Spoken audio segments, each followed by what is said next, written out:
ಪಂಚಸಂಭ್ರ ಮುಗಿದ ಬೆನ್ನಲ್ಲೇ ಇದೀಗ ಕೇಂದ್ರದಿಂದ ಅತಿ ದೊಡ್ಡ ಶಾಕ್ ಎದುರಾಗ್ತಾ ಇದೆ. ಕಮರ್ಷಿಯಲ್ ಗ್ಯಾಸ್ ಸಿಲಿಂಡರ್ ಬೆಲೆ ಹೆಚ್ಚಳವಾಗಿರುವಂತದ್ದು ಒಂದೇ ಬಾರಿಗೆ 993 ರೂಪಾಯಿ.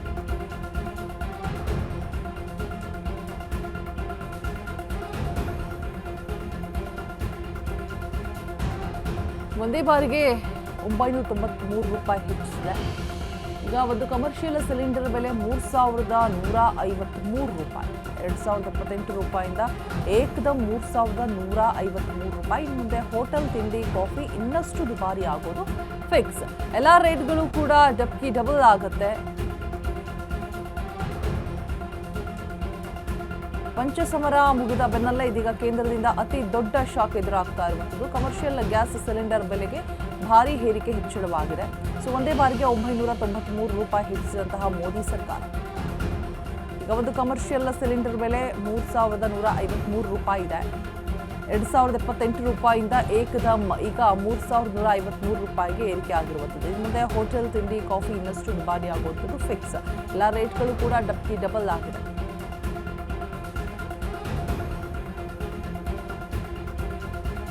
ಪಂಚಸಮರ ಮುಗಿದ ಬೆನ್ನಲ್ಲೇ ಇದೀಗ ಕೇಂದ್ರದಿಂದ ಅತಿ ದೊಡ್ಡ ಶಾಕ್ ಕೊಡ್ತಾ ಇರುವಂಥದ್ದು. ಪ್ರತಿ ಬಾರಿಯೂ ಅಷ್ಟೇ, ಈ ಬಾರಿ ಅಂತೇನಲ್ಲ. ಯಾವ ನಮಗೆ ದಿನನಿತ್ಯ ವಸ್ತುಗಳು, ದಿನ ಬಳಕೆಯ ವಸ್ತುಗಳು ಯಾವುದೆಲ್ಲ ಇರುತ್ತೆ ಅದು ಬೆಲೆ ಏರಿಕೆ ಇದೇನು ಹೊಸದೇನಲ್ಲ. ಬಟ್ ಇದೀಗ ಕಮರ್ಷಿಯಲ್ ಸಿಲಿಂಡರ್ ಬೆಲೆ ಏರಿಕೆ ಆಗಿರುವಂಥದ್ದು. ಸೊ ಇಲ್ಲೂ ಕೂಡ ಕಮರ್ಷಿಯಲ್ ಸಿಲಿಂಡರ್ ಏರಿಕೆ ಆದರೆ ಹೋಟೆಲ್ನವ್ರಿಗೆ ಅಷ್ಟೇ ಸಮಸ್ಯೆ, ಜನಸಾಮಾನ್ಯರಿಗೆ ಏನೂ ಅಲ್ಲ ಅಂತ ಹೇಳಿದ್ರೆ ಅದು ನಿಜಕ್ಕೂ ತಪ್ಪಾಗೋದಿಲ್ಲ. ಮತ್ತೆ ಲಿಂಕ್ ಈ ಕಡೆನೇ ಬರುತ್ತೆ. ಸೊ ಒಂದು ಹೋಟೆಲಲ್ಲಿ ಹೋಗ್ಬಿಟ್ಟು ಕಾಫಿನೋ ತಿಂಡಿನೋ ತೆಗೆದುಕೊಳ್ಬೇಕು ಅಂದರೆ ಅಲ್ಲಿ ಸಿಲಿಂಡರ್ ಬೆಲೆ ಏಕದಮ್ ಏರಿಕೆ ಆದಾಗ ಸೊ ಅಲ್ಲೂ ಕೂಡ ಕಾಫಿ ತಿಂಡಿ ಬೆಲೆಗಳ ಬೆಲೆ ಕೂಡ ಡಬಲ್ ಜಾಸ್ತಿ ಆಗುವಂತಹ ಸಾಧ್ಯತೆಗಳಿದೆ. ಬಿಕಾಸ್ ಒಂದೇ ಸಲಕ್ಕೆ ಅಬೌವ್ 900 ಜಾಸ್ತಿ ಆಗಿದೆ ಅಂತ ಹೇಳಿದ್ರೆ ಸೊ ಅದರ ಎಫೆಕ್ಟ್ ಜನಸಾಮಾನ್ಯರ ಮೇಲಂತೂ ತಟ್ಟುತ್ತೆ. ಈಗ ಟೀ ಕಾಫಿ ಮತ್ತು ತಿಂಡಿ ಬೆಲೆಯೂ ಕೂಡ ಏರಿಕೆ ಆಗುವಂತಹ ಸಾಧ್ಯತೆಗಳು ಭಾರಿ ಇದೆ. ಕಮರ್ಷಿಯಲ್ ಸಿಲಿಂಡರ್ ಏಕದಮ್ ಏರಿಕೆ ಆಗಿರುವಂಥದ್ದು 3153 ರೂಪಾಯಿಗೆ. ಡೊಮೆಸ್ಟಿಕ್ ಗ್ಯಾಸ್ ಬೆಲೆ ಹೆಚ್ಚಿಸಿಲ್ಲ ಮೋದಿ ಸರ್ಕಾರ. ಇದು 33 ಕೋಟಿ ಬಳಕೆದಾರರಿಗೆ ಒಳ್ಳೆಯ ವಿಷಯ. ಬಟ್ ಜನಸಾಮಾನ್ಯರ ಮೇಲೆ ಹೊರೆ ಏರಿಲ್ಲ ಅಂತದೆ ಇಂಡಿಯನ್ ಆಯಿಲ್ ಕಾರ್ಪೊರೇಷನ್. ಅಳಿಯ ಅಲ್ಲ ಮಗಳ ಗಂಡ ಅಂತ ಇದೆ IOCL. ನಾನು ಇವಾಗ ಹೇಳಿದ್ನಲ್ಲ ಅದೇ ರೀತಿ ವಾಣಿಜ್ಯ ಗ್ಯಾಸ್ ಬೆಲೆ ಹೆಚ್ಚಳ ಎಫೆಕ್ಟ್ ಜನಸಾಮಾನ್ಯರಿಗೆ ತಟ್ಟೋದಿಲ್ಲ ಅಂತ ಹೇಳಿದ್ರೆ ಅದು ನಿಜಕ್ಕೂ ತಪ್ಪು. ಹೋಟೆಲ್ಸು, PGs, ಹಾಸ್ಟೆಲ್ ನಡೆಸೋರಿಗೆ ಬರಸಿಡಿಲು.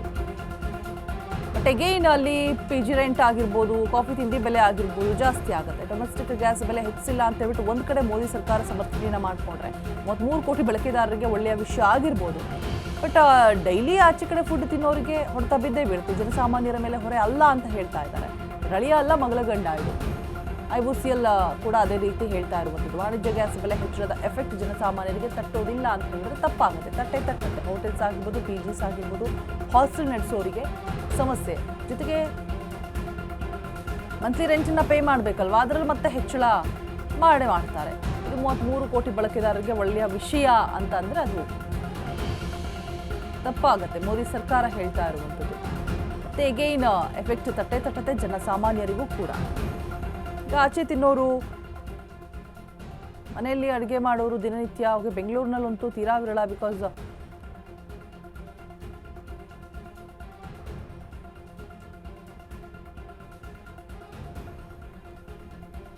ಡೀಟೇಲ್ಸ್ ಅನ್ನು ಕೊಡೋದಕ್ಕೆ ನಮ್ಮ ಪ್ರತಿನಿಧಿ ಲಕ್ಷ್ಮಿ ದೂರವಾಣಿ ಸಂಪರ್ಕದಲ್ಲಿ ಜಾಯಿನ್ ಆಗ್ತಾ ಇದ್ದಾರೆ. ಲಕ್ಷ್ಮಿ, ಇದೀಗ ಕಮರ್ಷಿಯಲ್ ಗ್ಯಾಸ್ ಸಿಲಿಂಡರ್ ಬೆಲೆ ಇಷ್ಟು 990 ರೂಪಾಯಿ ಸಡನ್ಲಿ ಏರಿಕೆ ಆಗಿರೋದು ಅಂತ ಹೇಳಿದ್ರೆ ನಿಜಕ್ಕೂ ಬಹುದೊಡ್ಡ ಶಾಕ್. ಹೋಟೆಲ್ಸ್ ಆಗಿರ್ಬೋದು, PG ನಡೆಸೋರು ಆಗಿರ್ಬೋದು, ಹಾಸ್ಟೆಲ್ ನಡೆಸೋರು ಆಗಿರ್ಬೋದು, ಅವರೆಲ್ಲರಿಗೂ ಕೂಡ ತುಂಬ ದೊಡ್ಡ ಶಾಕೇನೆ.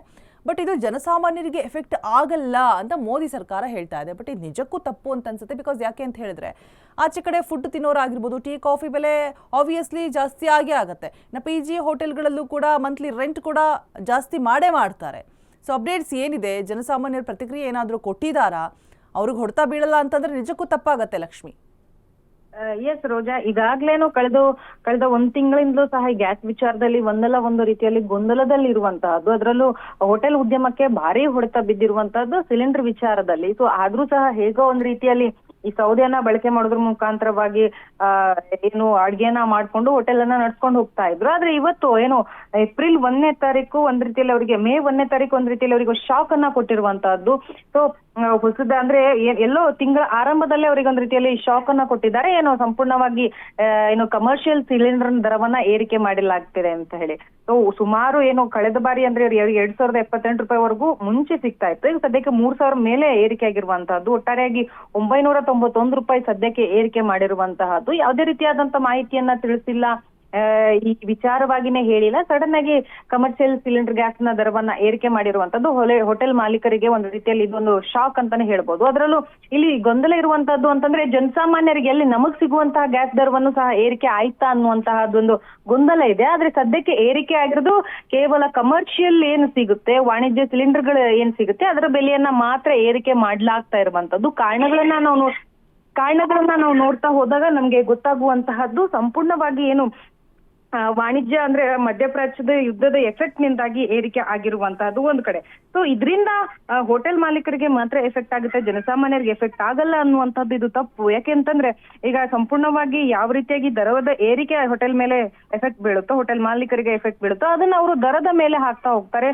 ಈಗ ಒಂದು ಉದಾಹರಣೆ ತಗೋಬೇಕಂದ್ರೆ ಒಂದು 70 ರೂಪಾಯಿಗೆ ಒಂದು ದೋಸೆ ಸಿಗುತ್ತೆ ಅಂತಂದ್ರೆ ಅದು ಒಂದು 10 ರೂಪಾಯಿವರೆಗೂ ಸಹ ಏರಿಕೆ ಮಾಡುವಂತ ಸಾಧ್ಯತೆ ಇರುವಂತದ್ದು. ಹಾಗಾಗಿ ಈಗ ಎಲ್ಲದರ ದರ ಏರಿಕೆ ಆಗ್ತಾ ಇರೋದ್ರಿಂದ ನಮ್ಗೆ ಹೊರಗಡೆ ಸಿಗುವಂತ ಹೋಟೆಲ್ ಸಿಗ್ತಾ ಇರುವಂತಹ ತಿಂಡಿ ದರಗಳನ್ನ ಏರಿಕೆ ಆಗುವಂತ ಸಾಧ್ಯತೆ ಇದೆ. ಕಳೆದ ಒಂದು ತಿಂಗಳಿಂದ ಸಹ ಕಮರ್ಷಿಯಲ್ ಗ್ಯಾಸ್ ಏನು 3,000 4,000 ಈ ಬ್ಲಾಕ್ ಅಲ್ಲಿ ತಗೊಳ್ತಾ ಇದ್ರು, ಅದು ಒಂದು 5,000 ವರೆಗೂ ಏರಿಕೆ ಆಗಿತ್ತು. ಈಗ ಮತ್ತೆ ಈಗ ಸಿಗುವಂತ ಗ್ಯಾಸ್ ದರ 3,000 ಏರಿಕೆ ಆಗಿದೆ ಅಂದ್ರೆ ಬ್ಲಾಕ್ ಅಲ್ಲಿ ಸಿಗುವಂತದ್ದು ಒಂದು 8,000 ವರೆಗೂ ಏರಿಕೆ ಆಗುತ್ತೆ ಅನ್ನುವಂತಹ ಭಯದಲ್ಲೂ ಸಹ ಇರುವಂತದ್ದು. ಯಾಕಂದ್ರೆ ಸಂಪೂರ್ಣವಾಗಿ ಹೋಟೆಲ್ಗೆ ಬಂಡವಾಳ ಹಾಕಿರ್ತಾರೆ, ಅದನ್ನ ಮುಚ್ಚೋದಕ್ಕಂತೂ ಅಸಾಧ್ಯವಾಗಿರುವಂತದ್ದು.